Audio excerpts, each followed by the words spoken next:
Here's the frame data for Bow. Pause the video if you want to take a look through it.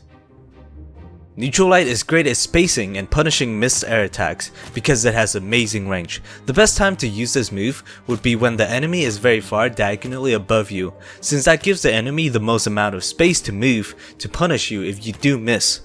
Also, the only grounded move that hits stacked, which is when your character is touching the enemy's character, so you can use it when stacked of the enemy, which is great for when they dodge forward. It's also surprisingly able to knock enemies out at dark red damage, which is much sooner than most grounded light attacks can. At very low damages, you can true combo Neutral Light into neutral air if you hit the enemy at very close range with the Neutral Light, and your character has to have at least 6 dexterity as well. Satellite is great at punishing missed attacks because it moves the user forward during its startup, letting it reach a good distance to punish the enemy. Also great for catching close range back dodges because it covers a wide distance and is one of the quicker moves with low recovery frames, so it's not as easy to punish if you miss the read. Downlight is incredible at punishing missed attacks because it has an enormous range, so you can easily punish enemies that are too trigger happy from very far distances.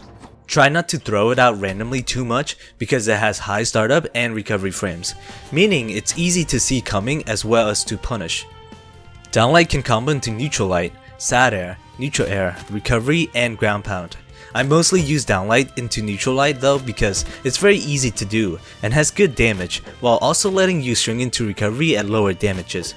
If the enemy is at a higher damage though, I tend to go for Downlight into Sad Air, since that can either knock out your enemy or let you edgeguard them. Neutral Air is a very fast move that's great for engaging enemies that are stacked or are above you.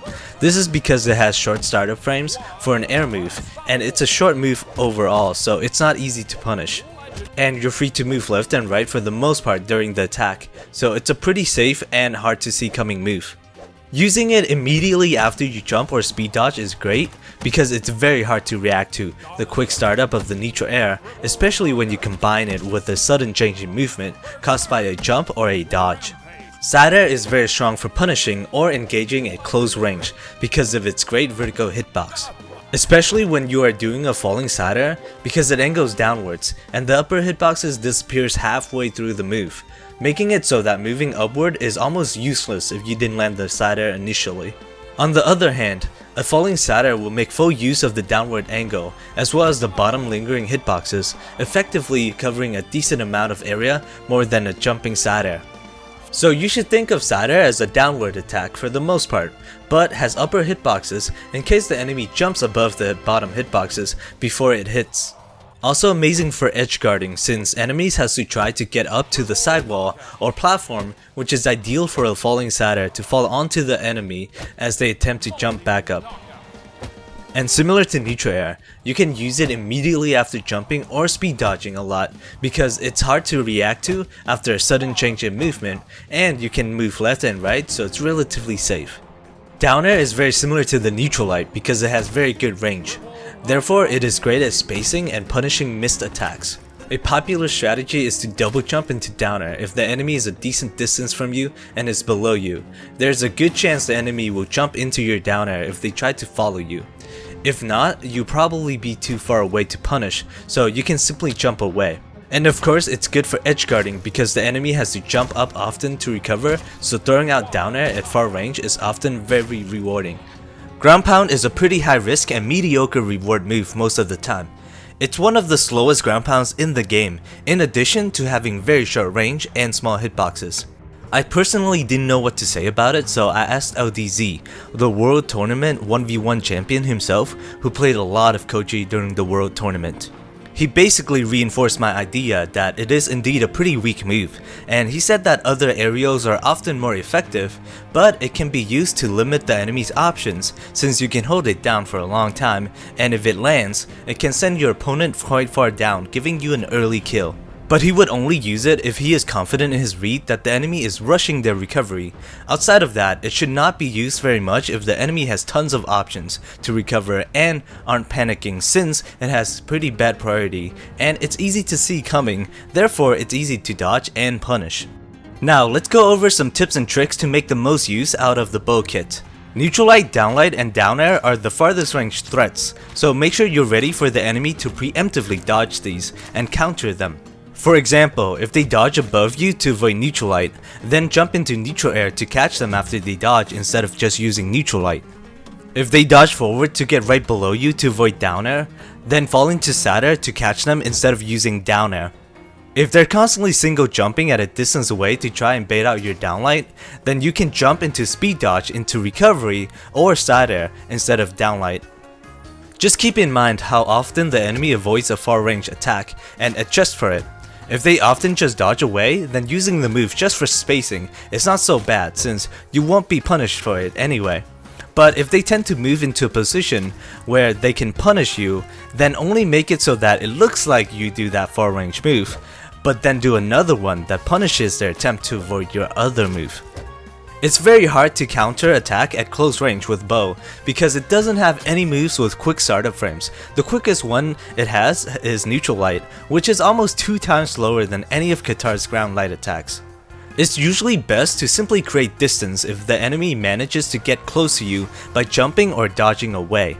Although, sometimes your opponent will predict this because of how obvious it is for bow to always want to create distance. If this is the case, they will chase you without attacking right away. In that rare scenario, you can counterattack with a quick move, usually side air or neutral light since those attacks hit very close ranged and are pretty quick. Always try to follow up on sidelight because it has a lot of advantage frames. At lower elo while the enemy is at white damage, you can try to sidelight into downlight, but when you get to higher ranks, everyone knows to avoid that, so you have to try to play around the jump or dodge. The safest one that I always attempt first just to get a feel for the enemy is sidelight wait into sidelight. This option is pretty much risk free while being high reward since if they don't dodge forward, then you can't be punished for it. The second most common one I use is sidelight chase dodge forward, chase dodge diagonally upwards into side air. This follow up often knocks the enemy off the platform since sidelight already pushes them pretty far, so you can have an edge guard opportunity. It's also relatively safe because you can move forward while using the side air if the enemy didn't dodge backwards, letting you move away safely. When edge guarding, something I like to do is after missing down air or side air, I follow up with recovery because they cover each other really well. Plus it's pretty safe since it doesn't move you down too far while letting you recover safely if it misses and also has the chance to catch the enemy. Gravity cancel neutral light is a really powerful mix-up because most people won't expect it and it lets you fall downwards during its long recovery frames, making it a lot safer than recovery if used correctly. Neutral air and recovery are the only two moves that can deal with people constantly jumping really high above you, so make sure you use them to cover each other.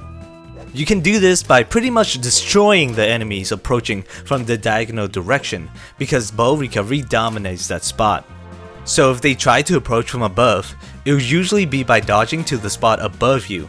If you think that will happen, then let them burn dodge and then go for a neutral air or even recovery still if they're in the position for it. Bow has a very hard time knocking enemies out from the platform, so it's important to be able to edge guard or learn how to land signatures well. Like LDZ said, down air and side air can usually cover most edge guarding situations. At lower damages, following up side air and down air with chase dodge recovery is good because it covers a lot of distance with pretty big hitboxes, and a lot of people's reactions to getting hit by a side air or down air is usually to just jump. You want to be in the air for the most part when playing bow because the grounded attacks are often too specific and easy to see coming as opposed to the air light attacks, which are a lot more flexible to use. Since sidelight has short total frames and the least amount of recovery frames, it's a good idea to follow it up with another attack whenever you miss since it will be very quick. The safest follow-ups are the moves with the least amount of startup frames, which are neutral light, neutral air, and side air. The move you follow up with should be based on how the enemy reacts to your sidelight. For example, if they jump above you after you sidelight, jump into neutral air. If they just jump in place and are a bit in front of you, jump into side air. And if they double jump while in front of you, then just use neutral light. All are very reliable follow-ups after missing. I hope this guide helps you with your bow gameplay. If you enjoyed the video, then please leave a like and subscribe. I have more Ultimate Guide videos if you want to check them out. Thanks for watching, and I'll see you next time.